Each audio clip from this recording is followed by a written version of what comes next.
I do think at an end of a performance, when I'm in my bath, relaxing, that being a ballerina is probably one of the oddest ways of earning a living at the end of the 20th century.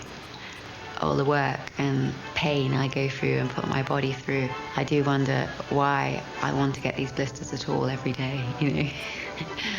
But I remember when I was little, when I first bought my pointe shoes, however painful it was so exciting.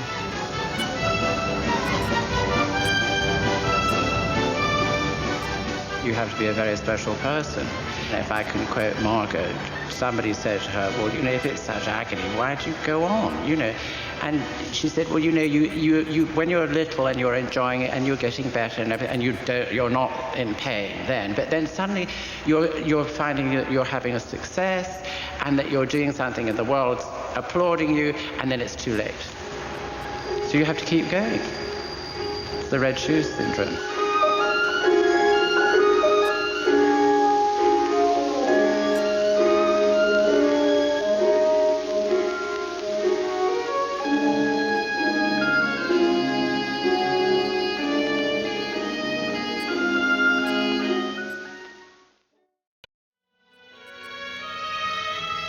The first ballet I ever saw was Swan Lake when I was about 13.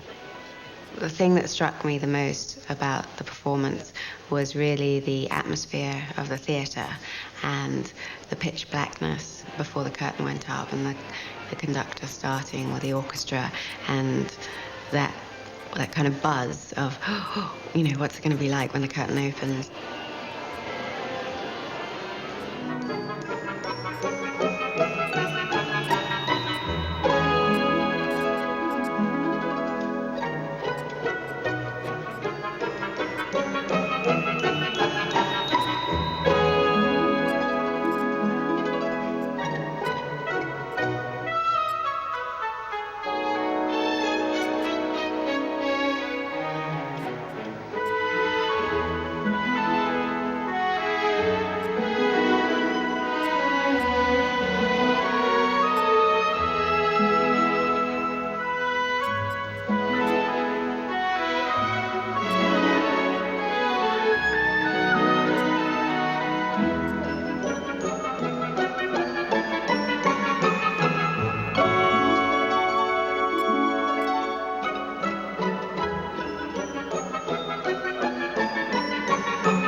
When I started ballet, about 5, I don't think anybody else thought I would ever be a dancer, only because I was incredibly clumsy. My mother said that she did want to straighten up my legs because I had very knock knees.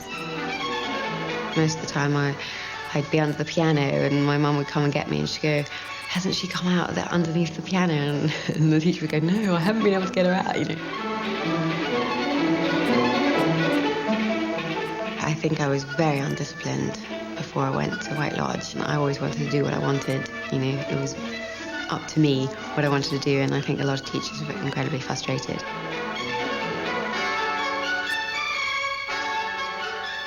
My mother had been to White Lodge, and even though I had a hard time, it wasn't as strict as when she was there. I loved White Lodge, and I loved going out to feed the deer, and I loved playing in the garden, but ballet dancers don't do that, or they didn't. I like number 3. She's a lovely head, and very nice sense of movement. I think she should make a useful dancer, don't you, Dame Nanette? I mean, she did have Dame Nanette de Valois as the head mistress. She was an amazing woman and very tough, and they all knew as soon as she came into a room, they were all terrified of this woman because, you know, she'd come down and put a stick down your back, you know, straight back, and, you know, nowadays things like that don't happen. You always had to stop and curtsy to Madam, and she used to pound her stick quite a lot. I don't know whether it would be allowed nowadays, somebody to wield their stick quite so much. Yes, they were very, very ballet mistresses, but I suppose they are now. I got to White Lodge when I was 13. I don't think I fitted in at all because the girls there had been there already for 2 years. They all had their friends. You talk about cliquey, nobody wanted to really talk to her or know her or anything. And we just moved into the dormitory and we were walking around the school. By the time we came back to the dormitory, the girls had already moved her bed right to the very end of the corridor because, you know, she'd be in the way, sort of thing. And that was the first day. And yes, she was in tears every day. And I had to leave her there at weekends and I hated doing it and it was awful.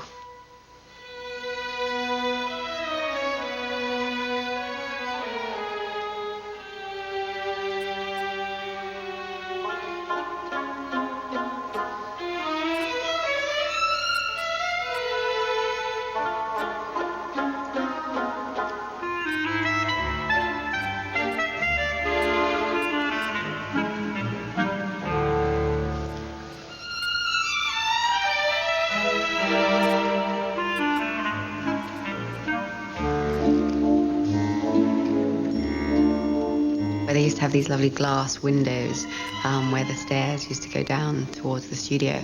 And I used to be devastated sometimes turning around and realizing there was quite a few students looking down at me, having a good laugh because they knew I couldn't do the exercises properly.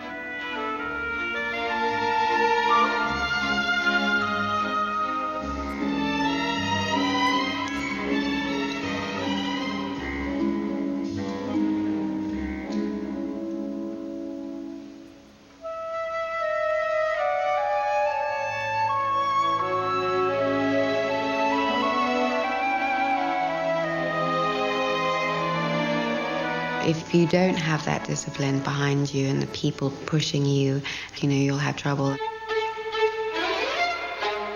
It seemed hard at first, but you had to become tough if you wanted to go into a ballet career. Now, being in the company, I realized that I'm so glad I did those exercises.